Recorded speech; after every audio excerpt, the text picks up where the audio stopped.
warahmatullahi wabarakatuh. Kami dari kelompok 3. Nama saya Ahmad Faisal Abdul Hakim. Yang kedua, teman saya Muhammad Syaiful Rijal. Yang ketiga, Faizah Nurul Rohmah. Yang keempat, Muhammad Hamzah. Yang kelima, Sumarni. Di sini kami akan menjelaskan tentang sholat sebagai wasilah perbaikan diri. Berbicara mengenai sholat, kedudukan sholat itu dalam Islam merupakan kewajiban utama yang harus dilakukan oleh setiap umat muslim yang ada di berbagai belahan dunia. Oleh sebab itu, wajib atas orang tua harus mengetahui bahwa membiasakan sholat adalah tujuan pendidikan keimanan anak-anak. Sholat adalah media terbesar untuk menghubungkan seorang hamba dengan Tuhannya. Sholat juga menjadi wasilah yang sangat penting untuk menuntut tamak agama bagi seorang anak. Sholat itu juga merupakan salah satu dari rukun Islam. Namun,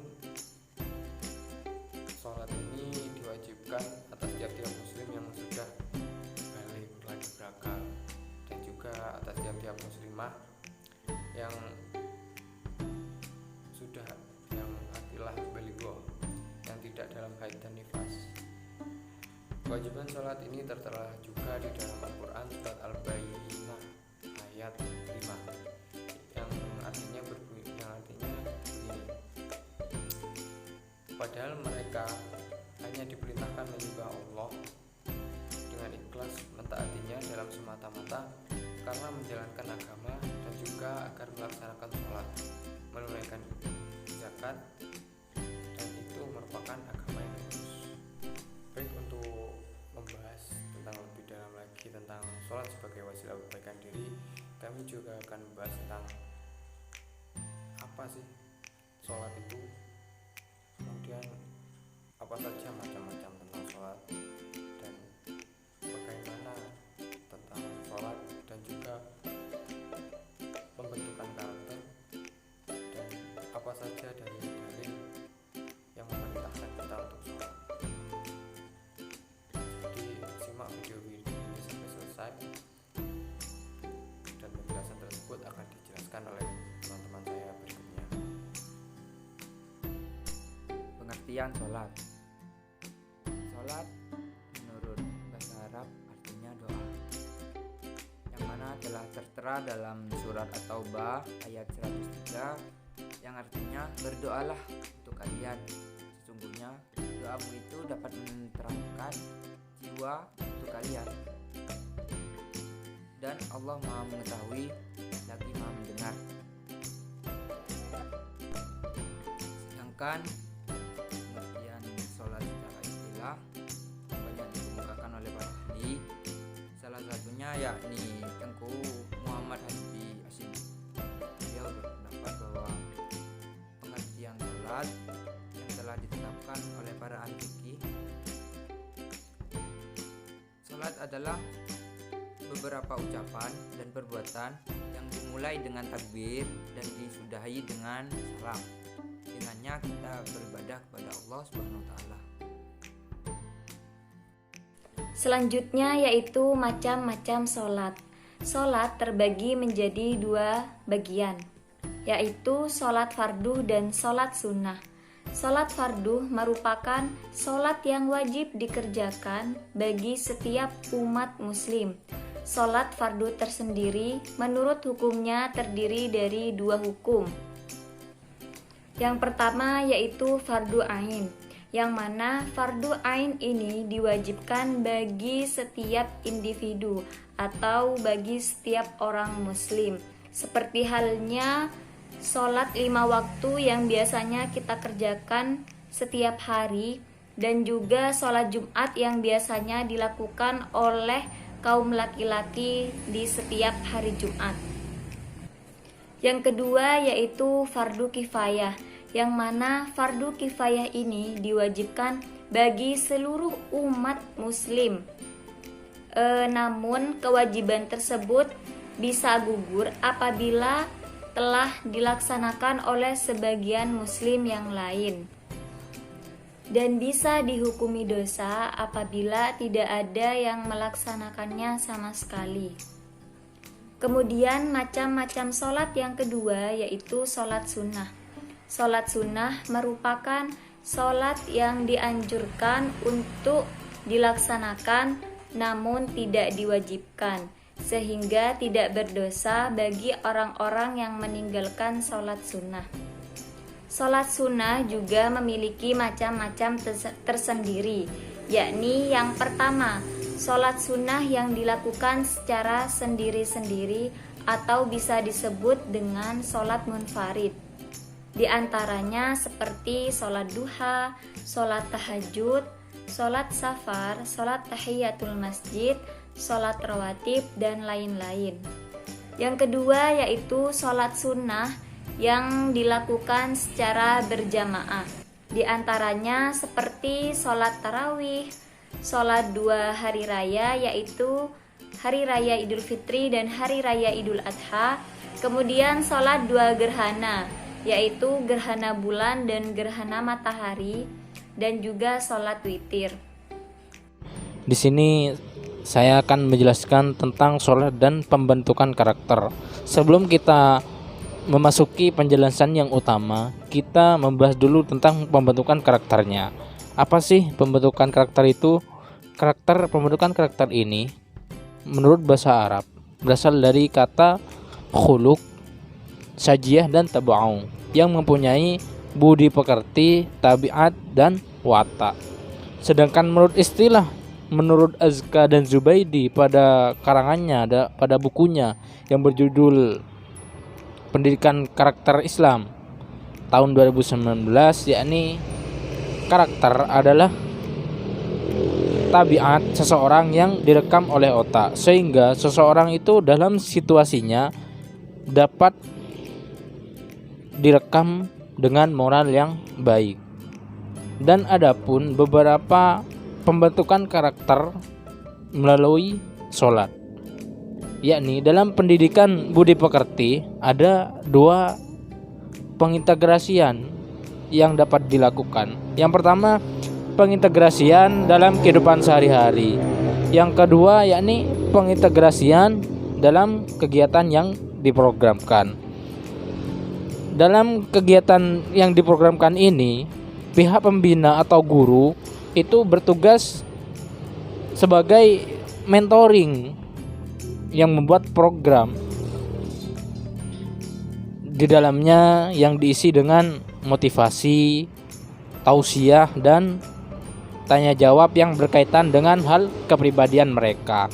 Dan setelah itu, para guru ini dituntut untuk menyuruh siswa-siswanya itu untuk melakukan apa yang diprogramkan ini, dicontoh dalam kehidupan sehari-harinya atau diterapkan dalam kehidupan sehari-harinya. Dan itu pun ada beberapa metode untuk pembentukan siswa melalui sholat ini. Yang pertama yakni pembiasaan diri dan pengembangan diri. Seperti apakah pembiasaan diri ini?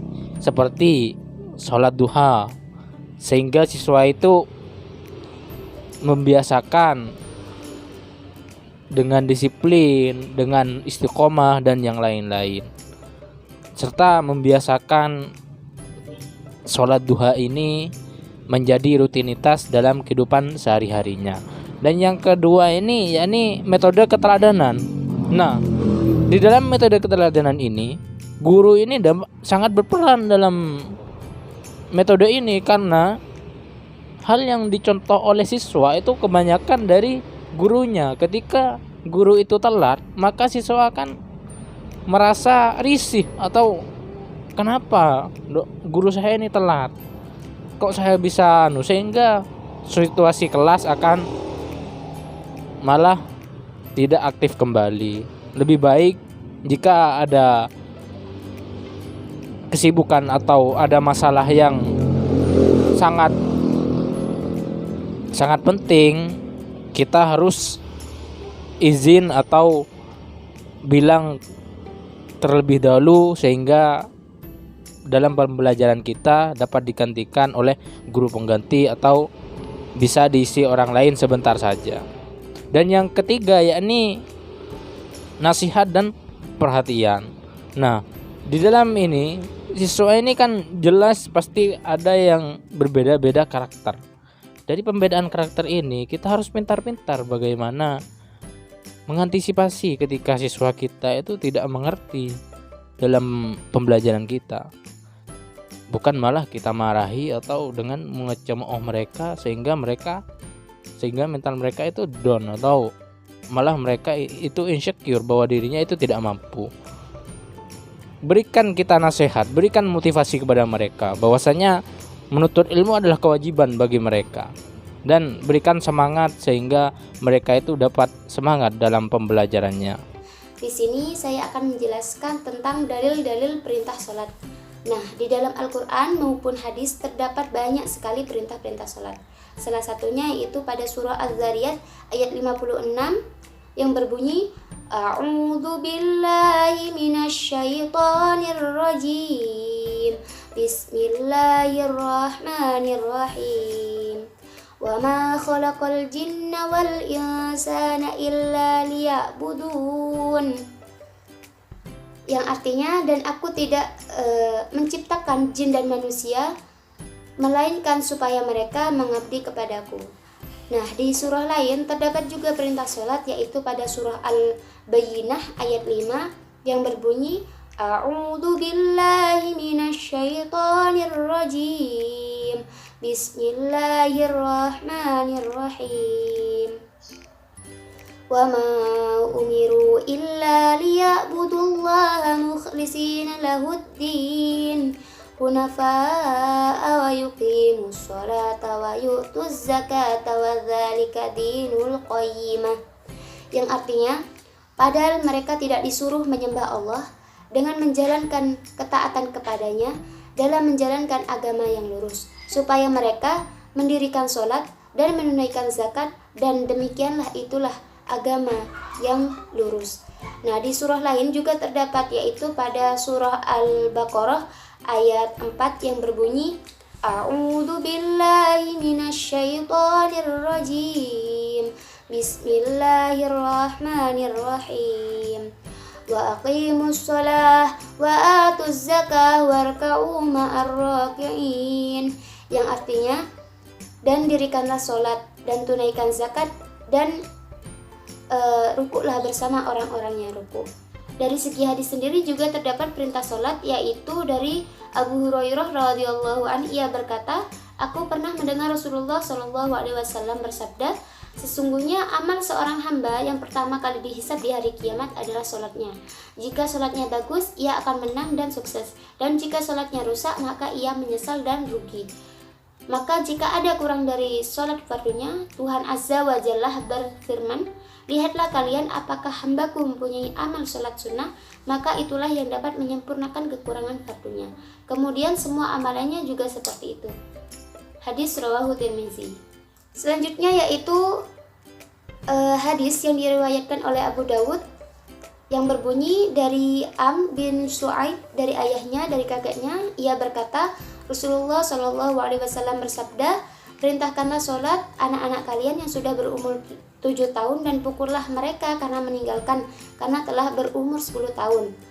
Dan pisahkanlah antara mereka di tempat tidurnya. Hadis ini adalah hasan, diriwayatkan oleh Abu Dawud dengan sanad yang hasan juga. Oke, cukup sekian penjelasan dari kelompok kami tentang sholat sebagai wasilah perbaikan diri. Semoga video pembelajaran dari kami